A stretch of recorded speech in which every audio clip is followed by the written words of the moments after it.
શું 12th તમારે 50% છે ને જર્મનીમાં ફ્રી સ્ટડી કરવું છે?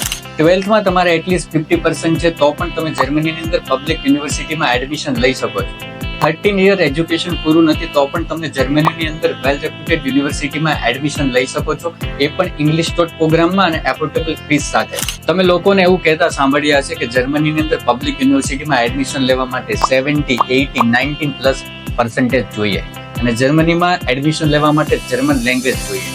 આ બધી વાતનું સોલ્યુશન અમારી ટીમ પાસે ગ્લોબલ હેવન ઓવરસીઝ પાસે છે. અહીં 1 વર્ષનો કોર્સ કમ્પ્લીટ કરીને તમને એડમિશન મળશે બેચલર કોર્સની અંદર પબ્લિક યુનિવર્સિટીમાં, જેમનો ઓફર લેટર તમને ઇન્ડિયાથી જ આપવામાં આવશે. એ પણ તમને તમારા મનગમતા કોર્સમાં, જેવા કે business engineering, logistic, robotic, mechatronics and supply chain management. આ કોર્સની સાથે સાથે તમને ઘણા બધા બેનિફિટ છે, જેવા કે તમારું 1 વર્ષ વેસ્ટ નહીં થાય. 1 વર્ષ એક્સ્ટ્રા રહીને તમે પાર્ટ ટાઈમ જોબ કરીને સારું એવું અર્નિંગ કરી શકો છો અને તમને ડાયવર્સિટી કલ્ચર મળશે. તમને વધારે આમાં કોઈ ઇન્ફોર્મેશન જોઈએ છે જર્મની રિગાર્ડિંગ તો તમે આજે જ અમારી ટીમનો કોન્ટેક્ટ કરી શકો છો.